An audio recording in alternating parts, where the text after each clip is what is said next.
नमस्कार दोस्तों, कैसे हैं आप सभी? आशा करते हैं आप सभी लोग अच्छे होंगे, स्वस्थ होंगे, मस्त होंगे और अपनी तैयारी को भी अच्छे से कर रहे होंगे।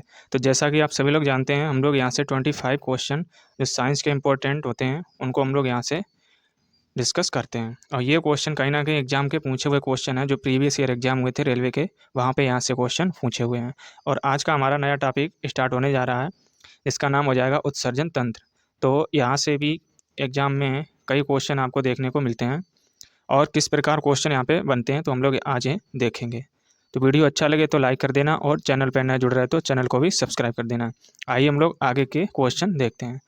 तो आज का हमारा यहाँ से अगला क्वेश्चन हो जाएगा कि निम्न में से कौन सा कथन गलत है। तो यहाँ पे गलत कथन का चयन करना है।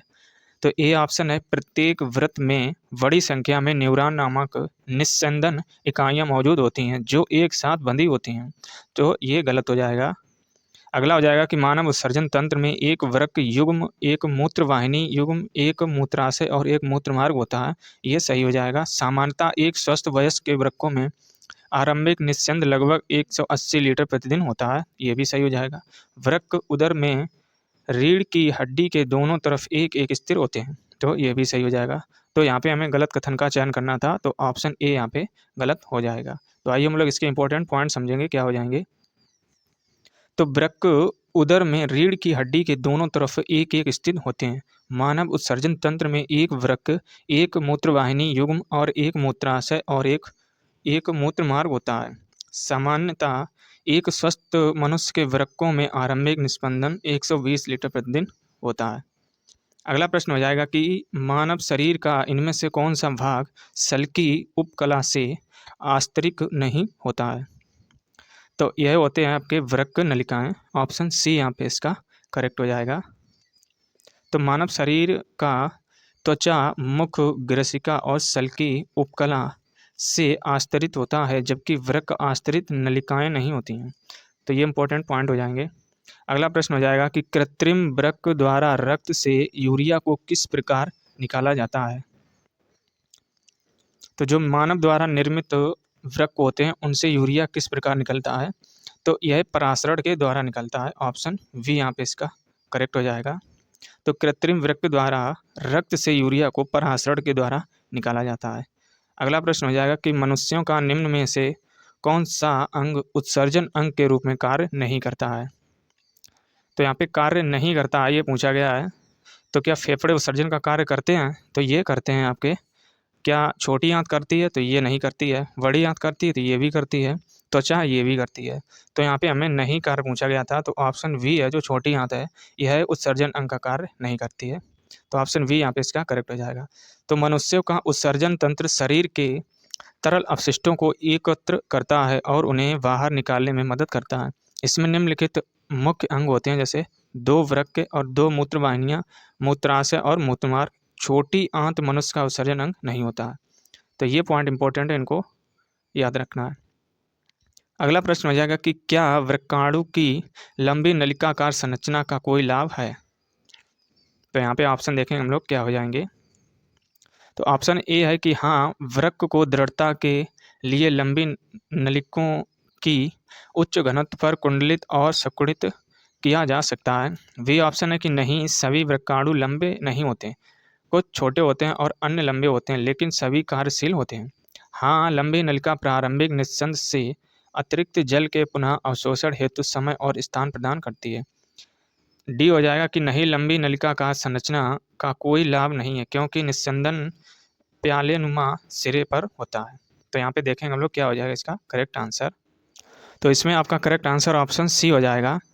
तो यहाँ पे ये देख सकते हैं कि हाँ, लंबी वृक्काणु की नलिका तथा नेफ्रॉन या वृक्काणु का प्राथमिक कार्य अतिरिक्त जल के पुनः अवशोषण, रक्त से ठोस अवशिष्ट और अन्य अतिरिक्त पानी सहित सभी अवशिष्ट उत्पादों को हटाना होता है, और रक्त जल को मूत्र में परिवर्तित करना, पुनः अवशोषण, स्राव और कई पदार्थों का उत्सर्जन करना है। तो ये हो जाएंगे इसके इंपॉर्टेंट पॉइंट।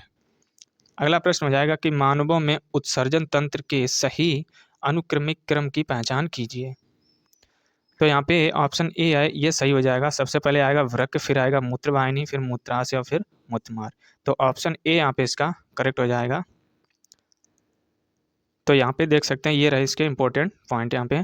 तो उत्सर्जन तंत्र अथवा मलोत्सर्ग प्रणाली एक जैविक प्रणाली है जो जीवों के भीतर से अतिरिक्त अनावश्यक या खतरनाक पदार्थों को हटाती है ताकि जीव के भीतर होम्योस्टेसिस को बनाए रखने में मदद मिल सके। साधारण उत्सर्जन का तात्पर्य नाइट्रोजन उत्सर्जी पदार्थों जैसे आपका हो जाएगा यूरिया और अमोनिया, यूरिक अम्ल आदि के निष्कासन से होता है।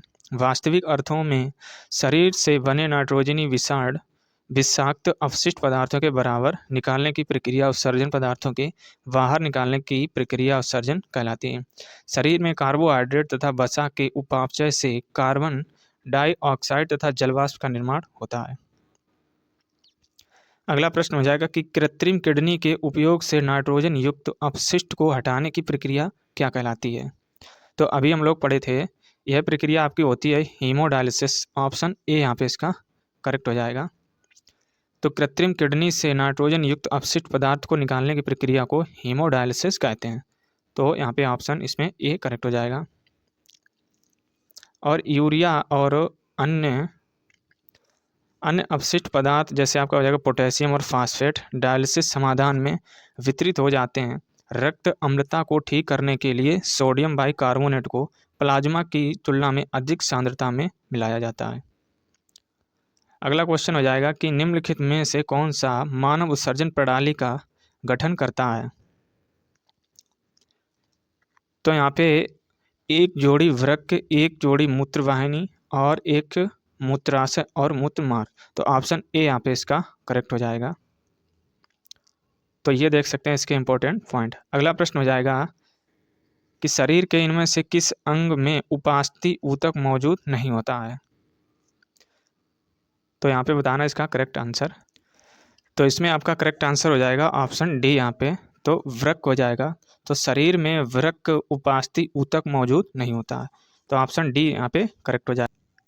तो वृक्क में उपस्थित ऊतक मौजूद नहीं है और उपास्थि मानव शरीर एवं अन्य प्राणियों में पाया जाने वाला एक लचीला संयोजी ऊतक है। यह हमारी अस्थि मज्जा में स्थापित कॉन्ड्रोसाइट्स कोशिकाओं से बने होते हैं। कान की हड्डी, नाक की हड्डी और अस्थियों के जोड़ आदि उपास्थि के बने होते हैं।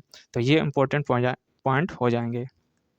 अगला प्रश्न हो जाएगा मानव उत्सर्जन तंत्र का चित्र नीचे दिया गया है और उस विकल्प का चयन करें जो इसके ए और वी द्वारा नामांकित भागों के कार्यों को निरूपित करता है।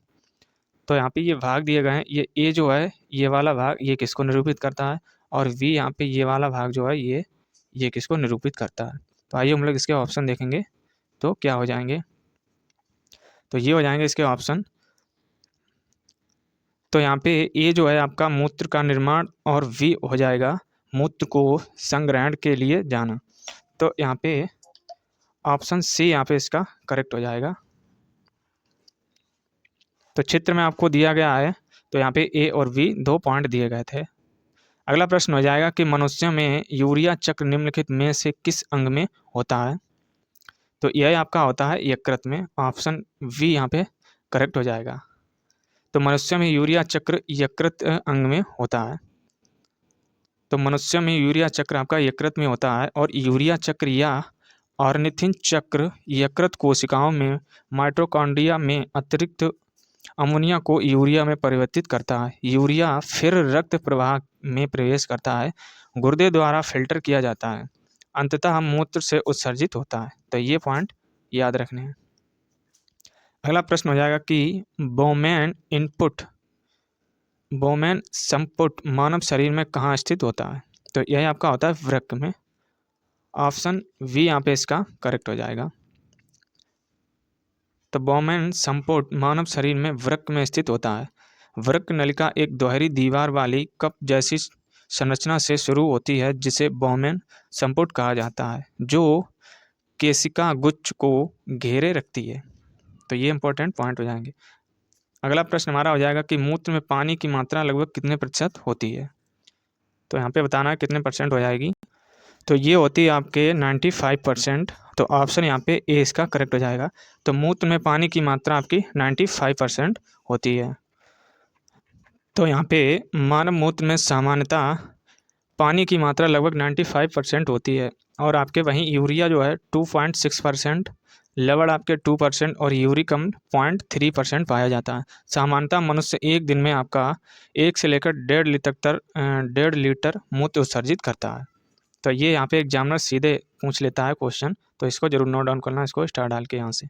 अगला प्रश्न हो जाएगा कि शरीर में उत्पन्न होने वाले किस नाइट्रोजन अपशिष्ट का उत्सर्जन मानव वृक्क द्वारा किया जाता है। तो यह आपका होता है यूरिया और यूरिक अम्ल। ऑप्शन ए यहाँ पे इसका करेक्ट हो जाएगा।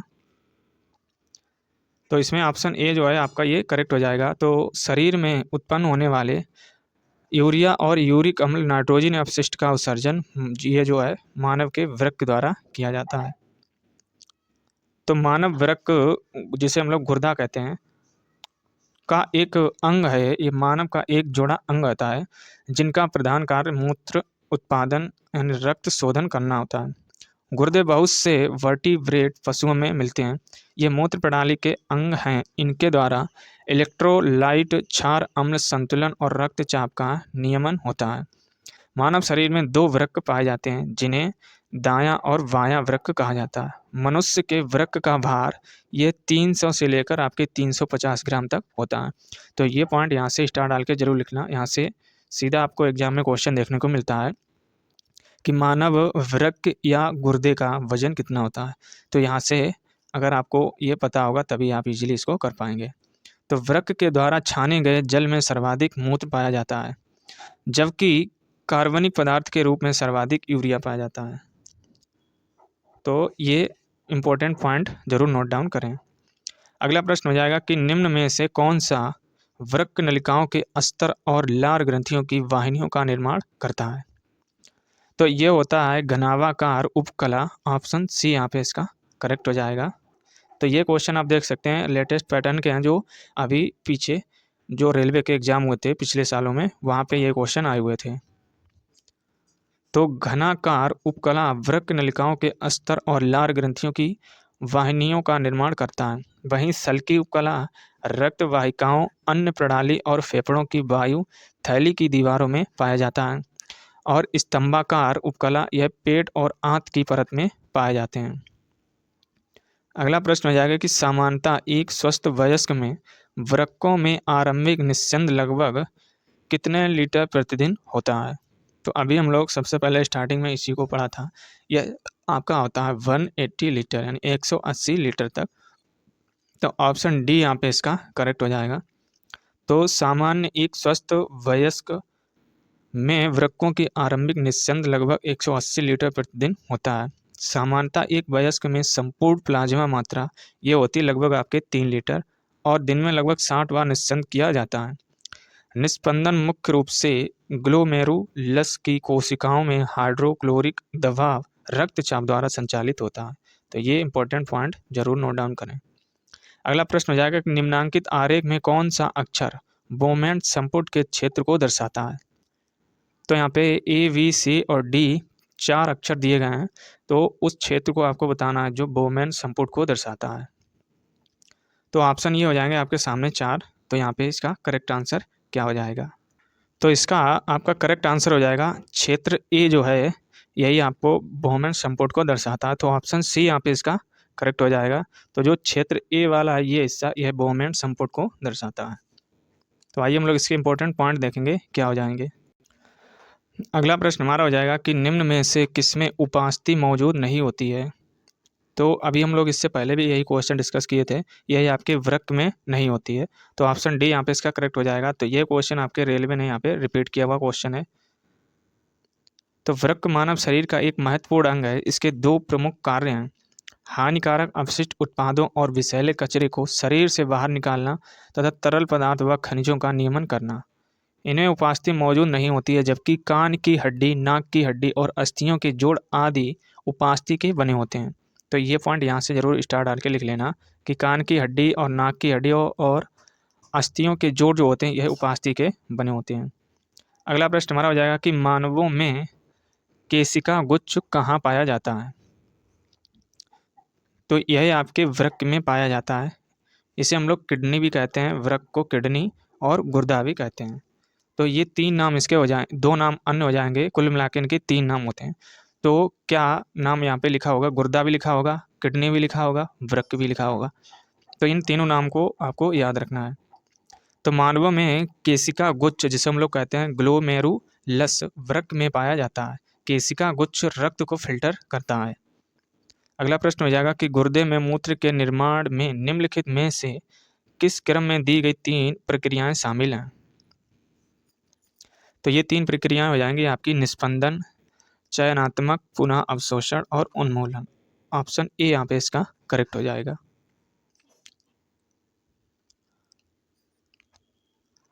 तो गुर्दे में मूत्र 3 प्रक्रिया के बाद बनता है। इससे पहले हो जाएगा आपका निस्पंदन, सेकंड आपका हो जाएगा पुनः अवशोषण और थर्ड आपका हो जाएगा स्राव। तो मूत्र मुख्य रूप से गुर्दे से बनता है। तो ये पॉइंट यहाँ से स्टार डाल के लिख लेना जरूर। ऑर्निथिन चक्र द्वारा यकृत में यूरिया बनाने के लिए अमीनो अम्ल को डीएमिनेट किया जाता है, जिसे गुर्दे या किडनी द्वारा आगे निस्पंद किया जाता है। नेफ्रॉन कोशिकाओं द्वारा अवशोषित किया जाता है। शरीर के तरल पदार्थों के आयनिक और अम्ल क्षार संतुलन बनाए रखने में मदद करता है। तो ये पॉइंट आपको नोट डाउन जरूर करना है। अगला प्रश्न हो जाएगा कि निम्नांकित आकृति मानव के वृक्काणु को दर्शाती है, तो कौन सा भाग संग्रह नलिका है? तो ए, वी और सी और डी। तो ये 4 आपको अक्षर दिए गए हैं, यानी 4 यहाँ पे भाग दिए गए हैं। तो कौन सा क्षेत्र हो जाएगा जो संग्रह नलिका को दर्शाता है? तो जो क्षेत्र ए है आपका ये वाला, तो यही आपका संग्रह नलिका को दर्शाता है। तो ऑप्शन यहाँ पे वी इसका करेक्ट हो जाएगा। तो प्रश्न में दी गई आकृति मानव के वृक्काणु को दर्शाती है। इस आकृति का क्षेत्र ए संग्रह नलिका है और वृक्काणु, जिसे हम लोग कहते हैं नेफ्रॉन, उत्सर्जन तंत्र से जुड़ा होता है। तो नेफ्रॉन अति निस्यंदन के माध्यम से कार्य करता है। तो नेफ्रॉन वृक्क की कार्यात्मक इकाई है। तो ये पॉइंट मोस्ट इंपॉर्टेंट है, इसको जरूर नोट डाउन करें इस क्वेश्चन के नीचे। यहाँ से क्वेश्चन आपको सीधा एग्जाम में देखने को मिलता है। पूछा जाता है कि वृक्क की कार्यात्मक इकाई क्या है, तो यह आपकी होती है नेफ्रॉन। चलिए बढ़ते हैं अब हम लोग अगले प्रश्न की ओर। अगला प्रश्न हो जाएगा कि मानव वृक्क में नेफ्रॉन के नलिकानुमा भाग द्वारा आरंभिक निस्यंद से इनमें से किन पदार्थों का चयनात्मक पुनः अवशोषण कर लिया जाता है? तो यह आपका होता है ग्लूकोज, जल, लवण और अमीनो अम्ल का। तो ऑप्शन सी यहाँ पे इसका करेक्ट यहाँ पे हो जाएगा। तो मानव वृक्क में नेफ्रॉन के नलिकानुमा भाग द्वारा आरंभिक निस्यंद से इनमें से ग्लूकोज, जल, लवण और अमीनो अम्ल का चयनात्मक पुनः अवशोषण कर लिया जाता है। अगला प्रश्न हमारा हो जाएगा कि अपोहन, जिसे हम लोग कहते हैं डायलिसिस, वृक्क की सामान्य कार्यप्रणाली प्रभावित होने पर रक्त से अवशिष्ट उत्पादों को निकालने के लिए की जाने वाली एक प्रक्रिया है। तो अपोहन के चरण नीचे दिए गए हैं, लेकिन वे सही क्रम में नहीं हैं। तो कौन सा विकल्प इन चरणों के सही क्रम को दर्शाता है? तो कौन सा चरण सही हो जाएगा? तो हम लोग ऑप्शन देखेंगे यहाँ पे। तो ए है कि लाइन से सिरा, वी हो जाएगा कि रोगी के रक्त को अपोहन तरल युक्त टैंक से गुजारना, सी हो जाएगा धमनी से लाइन, और डी हो जाएगा रक्त के अवशिष्ट उत्पादन अपोहन तरल युक्त टैंक से गुजारना, ई हो जाएगा कि अपोहन तरल का परासरण दाब अवशिष्ट को छोड़कर रक्त के समान होना। तो यहाँ पे सबसे पहले आएगा कि धमनी से लाइन, फिर आएगा आपका वी। तो सी पहले यहाँ पे आ जाएगा, तो सी को पहले यहाँ पे लिखेंगे, और फिर आएगा वी आपका, तो ये हो जाएगा 2 नंबर पे। ई आएगा तीसरे नंबर पे, तो ये 3rd नंबर हो जाएगा, और डी आएगा आपका 4th नंबर पे, 5th नंबर पे आएगा आपका। तो जो ए ऑप्शन है, तो ए जो है लाइन से सिरा, ये आएगा सबसे लास्ट में। तो ऑप्शन यहाँ पे सी जो है यहाँ पे करेक्ट हो जाएगा। तो अपोहन, जिसे हम लोग डायलिसिस कहते हैं, वृक्क की सामान्य कार्यप्रणाली प्रभावित होने पर रक्त से अवशिष्ट उत्पादों को निकालने के लिए एक सामान्य क्रिया है। इसका सही क्रम ये हो जाएगा आपका, जैसे धमनी से लाइन, फिर रोगी के रक्त को अपोहन तरल युक्त टैंक से गुजरना, और ये रहे आपके 3 पॉइंट। तो ये 5 पॉइंट हो जाएंगे आपके, ये क्रम हो जाएगा। अगला प्रश्न हो जाएगा कि निम्नलिखित में से कौन सा पदार्थ वृक्क द्वारा पुनः अवशोषित नहीं किया जाता है? तो यह आपका होता है क्रिएटिनिन। तो ऑप्शन ए यहाँ पे इसका करेक्ट हो जाएगा। तो क्रिएटिनिन नामक पदार्थ वृक्क द्वारा पुनः अवशोषित नहीं किया जाता है। तो रासायनिक अवशिष्ट उत्पाद जो मांसपेशी चयापचय या चयापचय से पैदा होता है और गुर्दे से निकलता है, उससे हम लोग क्रिएटिनिन के नाम से जानते हैं। अगला प्रश्न हो जाएगा कि बोमेन संपुट को ढके रहती है। तो इन 4 ऑप्शन में बताना क्या हो जाएगा। तो ऑप्शन वी यहाँ पे इसका करेक्ट हो जाएगा। केशिका गुच्छ होती है, यही ढके रहती है। तो ऑप्शन वी यहाँ पे इसका करेक्ट हो जाएगा। तो बोमेन संपुट केशिका गुच्छ को ढके रहती है। केशिका गुच्छ बोमेन संपुट में कोशिकाओं की एक कुंडलित गेंद होती है। बोमेन संपुट वृक्कों में पाया जाता है। केशिका गुच्छ का कार्य इसके माध्यम से गुजरने वाले रक्त को छानना और मूत्र का निर्माण शुरू करना होता है। अगला प्रश्न हो जाएगा कि निम्नलिखित में से मानव शरीर में मूत्र निर्माण की प्रक्रिया का सही क्रम क्या हो जाएगा। तो ऑप्शन ए यहाँ पे इसका करेक्ट हो जाएगा। सबसे पहले निस्पंदन, फिर पुनः अवशोषण, फिर स्राव। तो ए ऑप्शन यहाँ पे इसका करेक्ट हो जाएगा। तो इंपॉर्टेंट पॉइंट हो जाएगा कि मानव शरीर में यूरिन निर्माण छनना, पुनः अवशोषण और उत्सर्जन की प्रक्रिया से होता है। गुर्दे में लाखों नेफ्रॉन अवशिष्ट पदार्थों, विषाक्त पदार्थों और अतिरिक्त पानी और खनिज लवण को रक्त प्रवाह से फिल्टर करते हैं। तो यहाँ पे आपका वृक्क का कार्य होता है, यह जो मूत्र होता है इसको फिल्टर करना होता है। सिंपल भाषा में आप जान लीजिए कि रक्त के प्रवाह को फिल्टर करता है कौन, वृक्क। गुर्दे में निर्मित यूरिन को भंडारण के लिए मूत्र वाहिनी द्वारा मूत्राशय में ले जाया जाता है। यहाँ निर्जलीकरण होने पर यह डिस्टल नलिकाओं से पानी को पुनः अवशोषित कर रक्त की मात्रा संतुलित करता है। अंततः निस्पंदन, पुनः अवशोषण और ट्यूबुलर स्राव की 3 प्रक्रियाओं के माध्यम से यूरिन का उत्पादन किया जाता है। तो यहाँ से कंप्लीट होते हैं आज के 25 क्वेश्चन। तो वीडियो अच्छा लगे तो लाइक कर देना और चैनल पर नए जुड़ रहे हो तो चैनल को भी सब्सक्राइब कर देना। चलिए मिलते हैं हम लोग एक नए वीडियो में। जय हिंद।